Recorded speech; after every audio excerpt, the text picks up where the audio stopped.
Rover in the Bimini Road, written and illustrated by Kevin Collier. Hello, my name is Rover. I'm what you call a remote operated vehicle. The R is my model number, which I like to think stands for Robert. Am I a pet? Am I a camera? Am I an undersea robot? Well, I'm all three, but what I really am is amazed. I get to go places most people never venture. My exploration assignments as a remote operated vehicle take me all over the world, but through my eyes and your screen, we explore every adventure together. I never know where we'll be heading next, but I'm one of the first to find out. I have a bird's eye view of our destination as we head there, and I am briefed aboard our plane. I had never been to the Bimini Islands before. They're located here, about 100 miles off the eastern Florida coastline. It looks like a cool vacation spot, but I will be working. From our plane, we board a research ship and anchor at the special location using global positioning satellites. As I prepared for a new adventure, a crewmate lowers me with a crane into the Atlantic Ocean.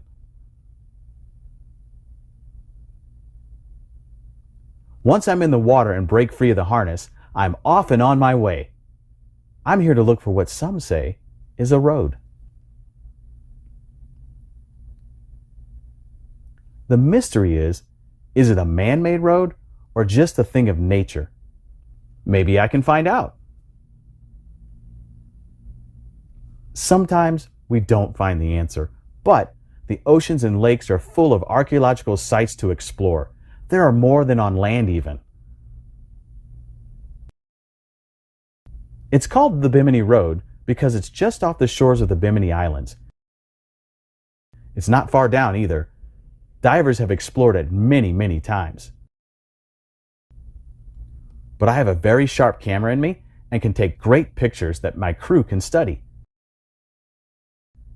If it is a road, it must have been above the water at one time. It is amazing, and it really does look like a road. The cable trailing behind me, or my tail as I call it, sends movies of what I see up to our research ship. I have a partner on the ship named Dave. He actually helps guide me. Dave can steer me in the right direction and make sure I'm safe. But things look pretty safe down here. I'll just follow the road. You could say I'm Dave's eyes and sometimes ears too. I have sonar and a microphone for sound built into me. Dave is watching where I am at this very moment. He's up there watching and watching over me too. Dave studies landmarks in the oceans and really knows a lot about computers. He understands me best.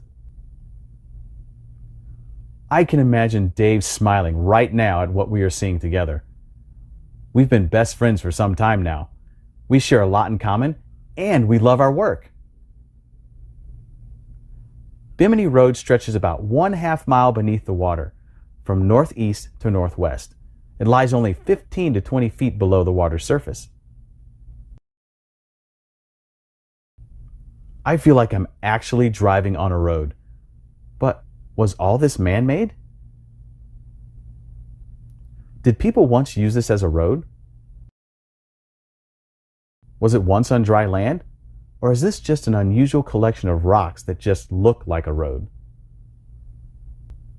That's something Dave and the crew will have to figure out. Sometimes I'm in such awe of God's oceans, I don't know what to think. One thing for sure, it's not often I get to drive down a road on the ocean floor. But I do see something up ahead that I can identify. I have to get in close so Dave can see this. Now, I can't touch or move anything down here so as not to disturb anything, but the camera will not lie. This is an ancient ship anchor. Let me get in as close as I can with my camera lens. Dave will know what this is right away because of the hole carved out in the stone. Dave and I have seen many of these around the ancient ports around Egypt. He's going to be surprised that there's one here.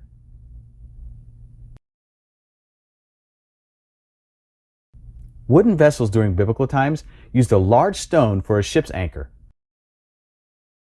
A hole was bored through it where a rope was tied and then attached to the ship. I've been signaled to come home. This has been very cool, but I always look forward to going back to the ship. It means I'm one day closer to exploring another great body of water elsewhere in this world. I hope all I captured might lead to an answer of what the Bimini Road really is, but for now, it's back into the harness. And back aboard the ship and back into the air too. I wonder where we're headed next. Explorers are always searching for answers, but I'll leave that up to the crew. Whatever I encounter, God knows the answer, and that's good enough for me.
Hope the Angelfish in Clown Gives a Frown, written and illustrated by Kevin Collier.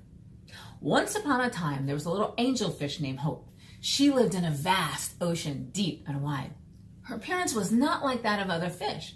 She had wings where her fins should be and a halo over her head. Though strangely out of place, Hope made friends wherever she journeyed. For wherever she ventured, she inspired others and fostered blessings. One day, Hope the angelfish noticed that every creature that swam by her was giggling. She didn't know if they were laughing at her. That would be rude, Hope said to herself, but she dismissed it quickly, to be concerned about such things as nonsense. But it continued as she journeyed on her way. A hermit crab on the ocean bottom laughed aloud as Hope approached. The angelfish moved on. Hope encountered Mabel the manatee. She was laughing too. Hope didn't let it get to her, and she journeyed on her way. Suddenly, she came upon a shrimp who was laughing way too big for its tiny size. "Why are you laughing?" Hope asked. "Because it was funny," the shrimp replied. It was an awkward situation, as humor is supposed to be a good thing. But Hope was suspicious. "What was funny?" Hope asked.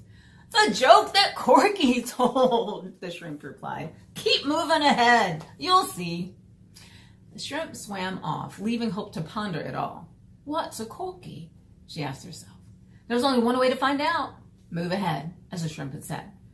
On her way, other creatures passed Hope. They were laughing too. She had to discover what all this was about. And suddenly, she did. A clownfish wearing a tiny hat with a flower sticking from it approached Hope. "Want to hear a joke?" Corky the clownfish asked. "I have everyone laughing around here." "Sure," Hope responded. "I'd like to know what all this is about." "What do you have when a trout loves potato chips?" Corky asked. "I don't know," Hope replied. "What?" "Fish and chips," Corky said. Hope began to laugh, and she turned the tables on Corky. "I have one," she said. "What do you call a lobster with an ornery attitude?" "What?" Corky asked. "Crabby." Corky laughed, and then stopped suddenly. His smile turned to a frown. Hope wondered what was wrong. "Jokes are the one thing I'm best at," Corky said, "and now you're doing it. How does that make me special?"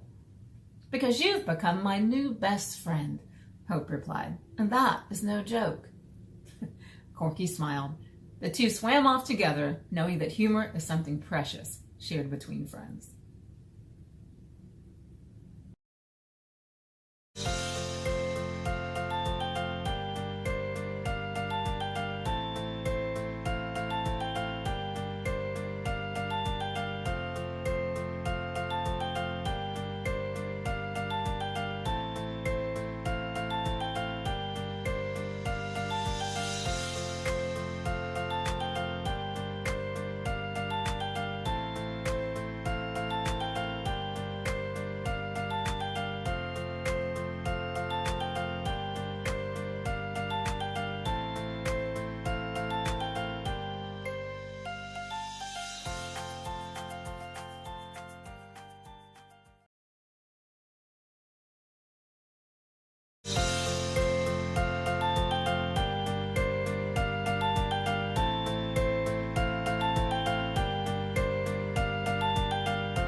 Hey guys, Jerry Delassalle again, reading this week's episode of Rover, titled The Ocean Robots.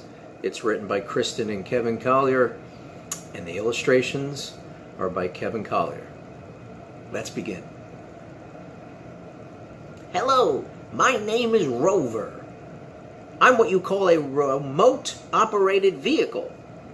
The R is my model number, which I like to think stands for Robert. Am I a pet? Am I a camera? Am I an undersea robot? Well, I'm all three. But what I really am is amazed. I get to go places most people never venture. My exploration assignments as a remote-operated vehicle take me all over the world. But through my eyes and your screen, we explore every adventure together. I never know where I'll be heading next, but I'm one of the first to find out. And I have a bird's eye view of our destination as we head there, and am briefed aboard the plane. I go to many locations all over the world. My crew lowers me into the water. And once I'm out of the harness, I'm off and on my way. I wonder what I will find today.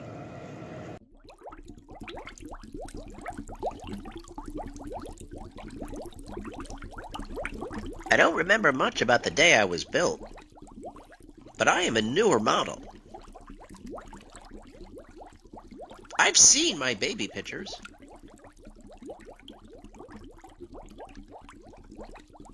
My friend and operator Dave calls them blueprints. I don't know what that means.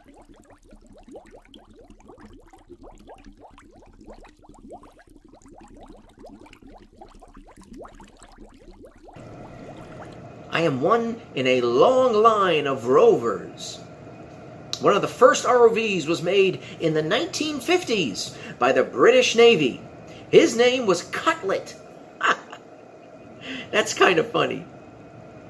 Cutlet was used by the Royal Navy to recover practice torpedoes.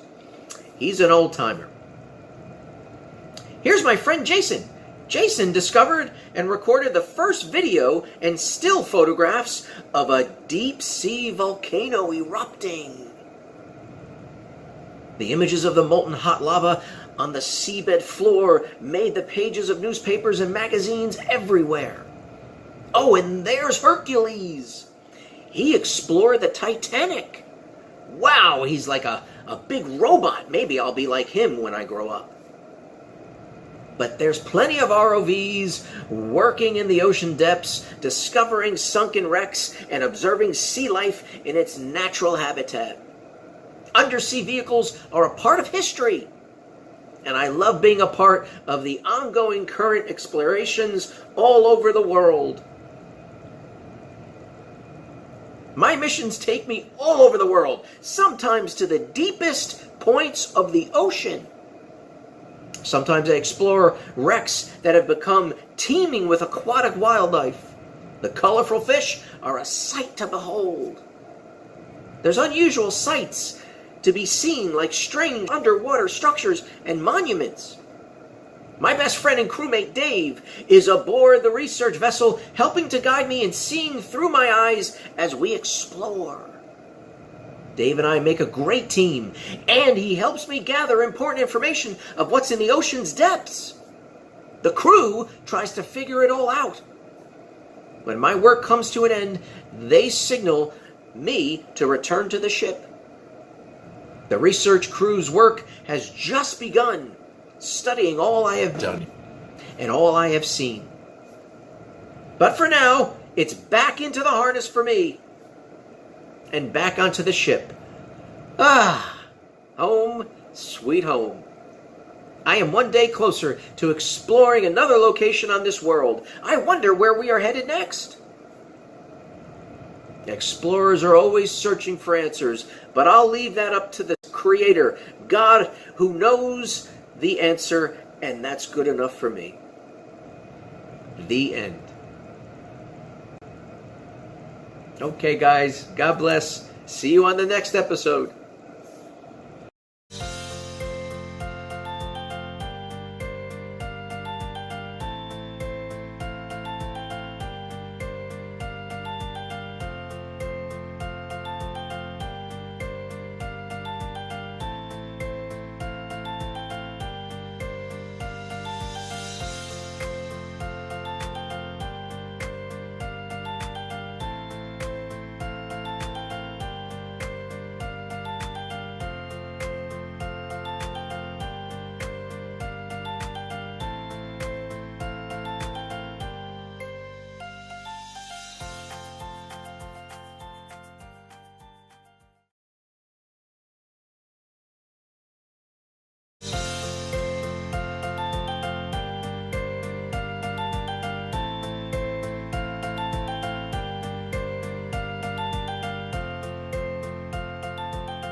The Jumbo Shrimp of Dire Straits by Kristen and Kevin Collier.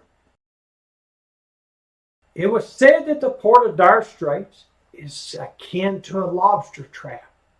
Once you get in, you can't get out. No one knew this better than old Captain Luther. With great despair he spoke from the dregs of his heart. One tiny shrimp, our catch for the day. How will we keep the creditors away? Bald Bruno held up a coin. This is our wage, he grumbled. It's all I have, Captain Luther replied. I can barely make payments on the vessel. Then we must all leave this place, crewman Hans said despairingly, for there is no hope here. Captain Luther hung his head. An omen rustled at his feet. Before we pull anchor, I ask you all to pray, for when it seems that hope is lost, God will make a way. Captain Luther fixed his eyes on a story in the Dire Straits Gazette. A jumbo shrimp, the size of a ship. This could be our way out of Dire Straits. I don't know, Bald Bruno mumbled. If this be true, it could be dangerous. The creature would be worth a fortune, Ivan said with glee. Perhaps we can capture it. Captain Luther scratched his scruffy chin. We'll take the risk. To the devil defiant, 'twas valiant David who slew the giant. Encouraged that this would be their rescue from Dire Straits, the SS Hope Be Gone left port with her crew. With jumbo faith and steadfast determination, Captain Luther and his men challenged the snarling seas. For days and many perilous nights, they trawled the bottom. With nets in tow, a huge tug brought hope, but they did not know what they would haul in the boat. 'Twas not the jumbo shrimp at all. Those men fought fierce, and oh, they fought with great glee, as fighters do. And soon they had beaten back that old octopus heaving the creature over the side of the Hope Begone. Rations ran low, and when it seemed dire, they held on to hope the crew would not tire. Many days passed, and the nets proved empty. As Captain Luther watched the dolphin and its mate frolic in the sea, he prayed to the heavens above.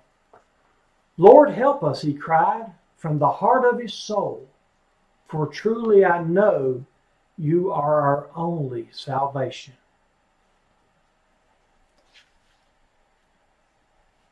That frosty cold night, all squishy and wet, pink feelers reached up through the net.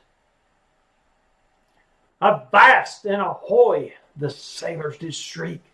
"'Tis the beast terrible," Bob Renault declared, as legend proclaimed, "She's as big as a boat." "Oh, Lord, help us," Captain Luther did pray. Then onward he charged, made bold by the Spirit. With a weapon in hand, old Luther tried to spear it. Then in an instant, a resounding smash and a crash shook the great sea. That monster's tail slashed through the old Hope Begone, and soon, yes, her hope was gone too. Sorrow filled the good Lord's heart as he watched the sailors prepare to meet him. With unending grace, he commanded that beast, same as he commanded another sea creature many years ago. Darkness turned to light. Captain Luther winked his eyes open. He felt land beneath him as he coughed, and he gurgled. "We made it, me boys. The good Lord has washed us ashore." "Hallelujah!" the men cheered. They spotted their Goliath returning to the sea. The renderer of their salvation had set them free. In the midst of paradise, for the good Lord will fill the desires of your heart. He will wash away all despair and deliver you to a place called Hope too. The end. Crewmates.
Hey guys, Jerry Della Salad here. Today I'll be reading again another episode of Rover, the remote operated vehicle. And today's title of our exploration and adventure is The Prehistoric Fish. It is written by Kristen and Kevin Collier with illustrations by Kevin Collier. Hello, my name is Rover. I'm what you call a remote-operated vehicle. The R is my model number, which I like to think stands for Robert. Am I a pet?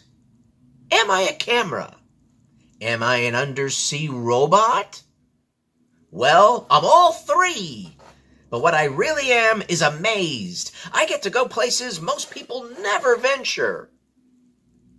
My exploration assignments as a remote-operated vehicle take me all over the world. But through my eyes and your screen, we explore every adventure together. I never know where I'll be heading next, but I'm one of the first to find out. I have a bird's eye view of our destination as we head there and am briefed aboard our plane. I have never been to the Comoros Islands before. They are located here between the African continent and Madagascar. It looks like an exciting and mysterious place to vacation, but I will be working. From our plane, we board our research ship and anchor at the special location using global positioning satellites. Once I am in the water and break free of the harness, I'm off and on my way. I am here to look for what some say is a prehistoric fish. People thought these fossil fish were extinct, so it was a surprise to find them off South Africa in 1938. I will have to dive really deep because they live up to 2,300 feet down. Their scientific name is the coelacanth, and they are called a living fossil because they have thick scales common only to extinct fish. Most of them are found in the Comoros Islands by Madagascar. Islanders are doing their best to protect them because they are an endangered species.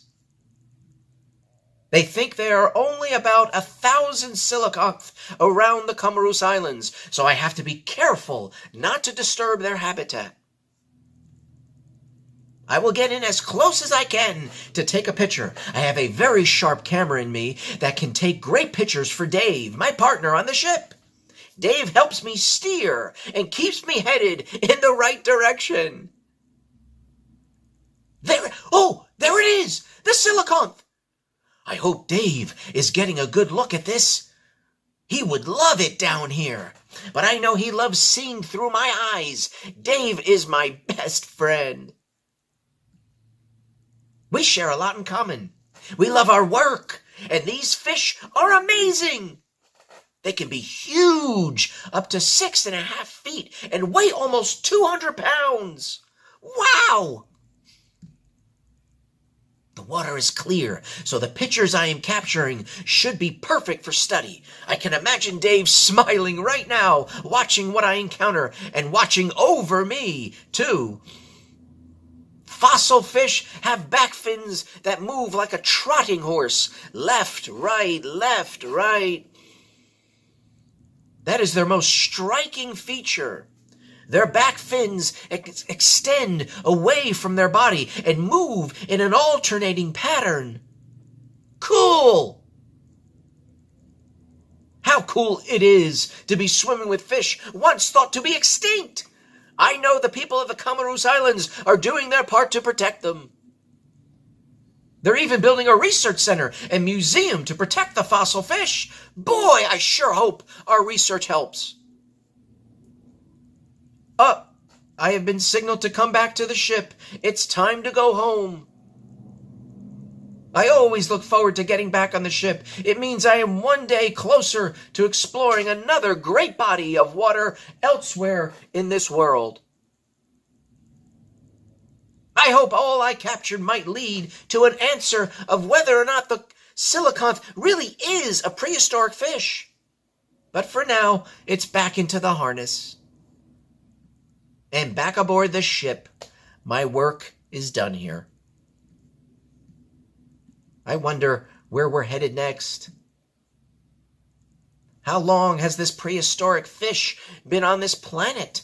Dave and the crew can figure that out. I know that God knows the answer. And that's good enough for me.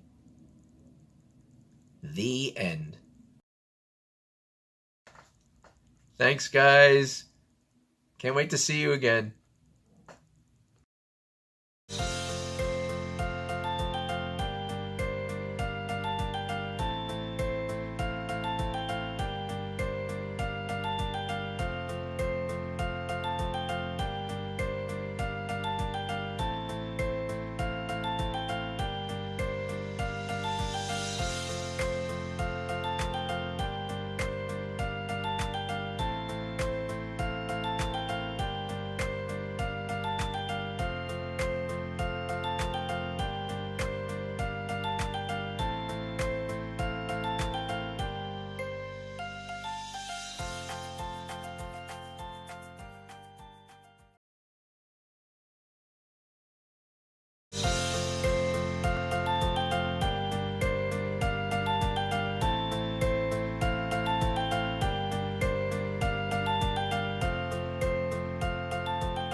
Whispering Wally, written and illustrated by Kevin Scott Collier.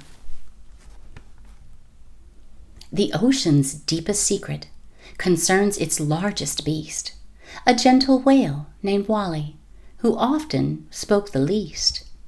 Creatures he encountered could barely hear a word. Wally spoke in whispers. The whole thing was absurd.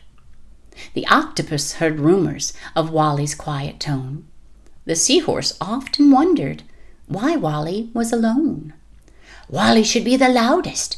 Every ear his voice should fill.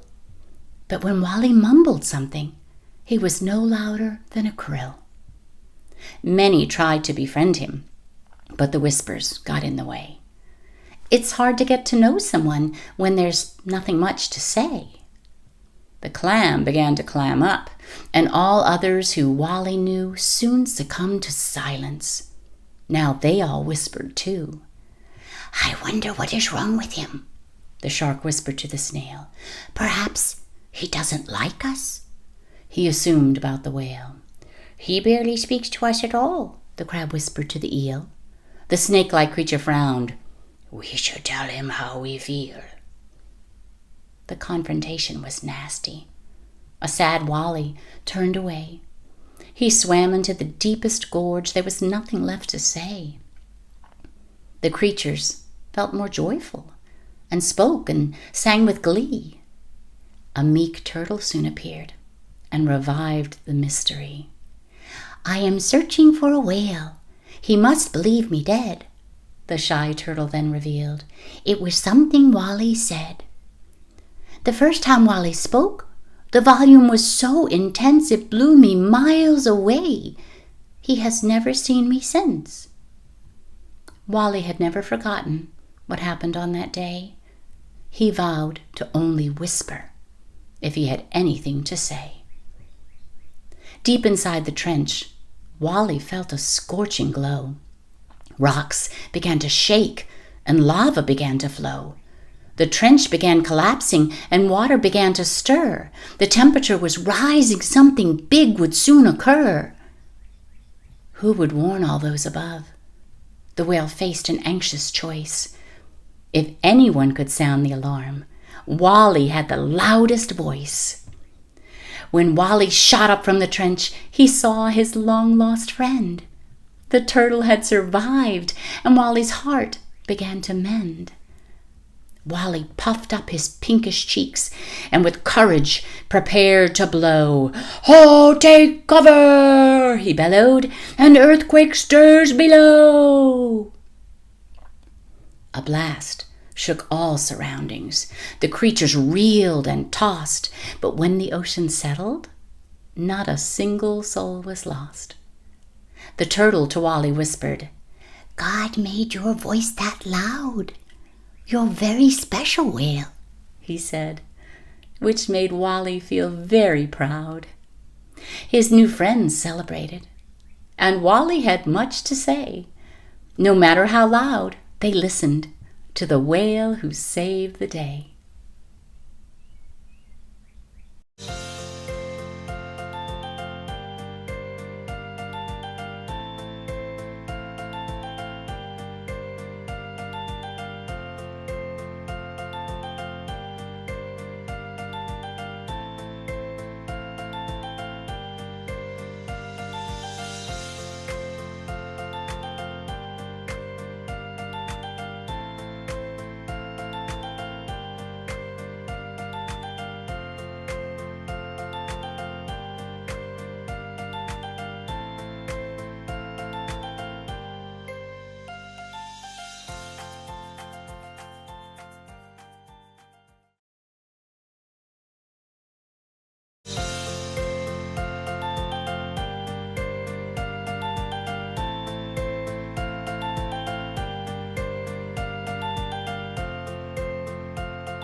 Hey guys, Jerry Del Sal, and I'll be reading today's next adventure for Rover titled The Red Sea Chariots. It is written by Kristen and Kevin Collier, and the illustrations are by Kevin Collier. Hello, my name is Rover. I'm what you call a remote-operated vehicle. The R is my model number, which I like to think stands for Robert. Am I a pet? Am I a camera? Am I an undersea robot? Well, I'm all three, but what I really am is amazed. I get to go places most people never venture. My exploration assignments as a remote-operated vehicle take me all over the world. But through my eyes and your screen, we explore every adventure together. Hey, I see a pyramid below. I never knew where I'll be heading next, but I'm one of the first to find out. I have a bird's eye view of our destination and am briefed on the assignment aboard our plane. I have never been to the Red Sea before. It is located between Egypt and Arabia. Hey, X marks the spot where I will explore in a gulf of water. Ooh. Once we touch down, we board our research ship and anchor at this special location. I prepare for a new adventure as a crewmate lowers me with a crane into the Red Sea. Once I am in the water and break free of the harness, I am off on my way. I am here to look for what some think is the spot where God parted the waters of the Red Sea. The mystery is this where Moses and the Israelites crossed when they were fleeing from the Egyptians? Maybe I can find out. Oh. The Red Sea is about 1,400 miles long and up to 220 miles wide. Its deepest spot is about 7,300 feet, but I'm diving in a much shallower area. Okay, here we go. I only need to dive about 60 to 200 feet down. I already see what all the excitement is about. Some explorers claim the remains of chariots and especially chariot wheels are scattered about this location. The cable trailing behind me sends movies of what I see up to our research ship. I have a partner on the ship named Dave who helps guide me. I seem to have passed by something that needs further exploration. Dave can steer me around in the right direction to head closer. I know he is up there watching, and watching over me too. There it is, off to my right! Oh, it looks like a pair of wheels connected by an axle. I can turn around up here and make a slow approach to get in close while not disturbing it. People have many different ideas as to where Moses and the Israelites crossed the Red Sea. Only God knows for sure.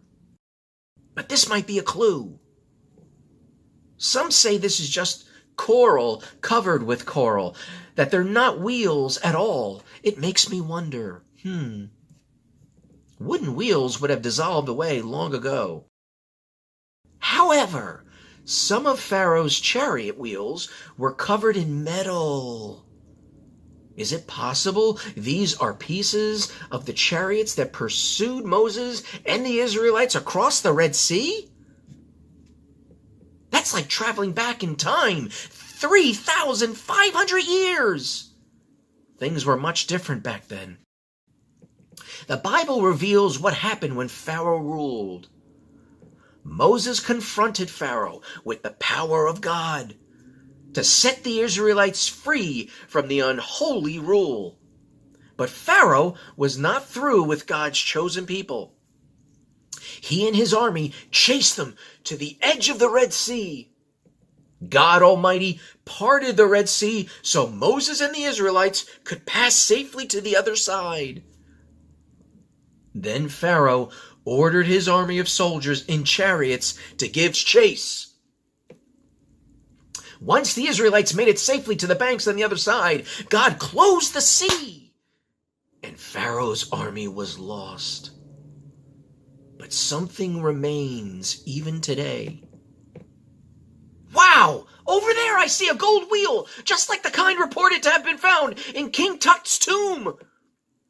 Coral does not grow on gold. That's why you can see it so clearly. Let's move in a little closer.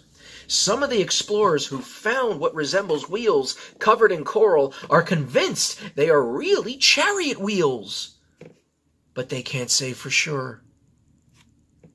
Many incredible locations like this are protected, so I can't touch anything. We had to get special permission to explore here. My camera lens captures it all and sends the pictures up to my buddy Dave. We share the same interest of exploring underwater. Dave is going to love this shot. He's busy up there on the ship collecting the images I see, and we'll try to make sense of it all. I can see him smiling. It's not every day you get to see something like this, and we get to see it together. Oh, are there chariot wheels on the bottom of the Red Sea? It sure looks convincing, but that's something the crew will have to study. And perhaps even they will not be sure. Okay, time to leave. I have been signaled to come home. This has been an exciting assignment, but I will always look forward to getting back on the ship. It means I am one day closer to exploring another great body of water elsewhere on this world. I hope all I captured today might lead to an answer of what rests down there. But for now, it's back into the harness and back aboard the ship. I did my part. I wonder where we'll be heading next. Explorers are always searching for answers, but I'll leave that up to the crew. Whatever I encounter, God knows the answer. And that's good enough for me. The end. Thanks, guys.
Hope, the Angelfish in Guardian Angelfish, written and illustrated by Kevin Collier. Once upon a time, there was a little angelfish named Hope. She lived in a vast ocean, deep and wide. Her appearance was not like that of other fish, for she had wings where fins should be, and a halo over her head. Though strangely out of place, Hope made friends wherever she journeyed. For wherever she ventured, she inspired others and fostered blessings. We journey alone, but have someone beside. We have a friend who is close, but hides. We all have an angel to watch over us, someone to love, and someone to trust. No matter how large, no matter how small, there is an angel who watches us all. Sometimes the angel is the shape of a fish.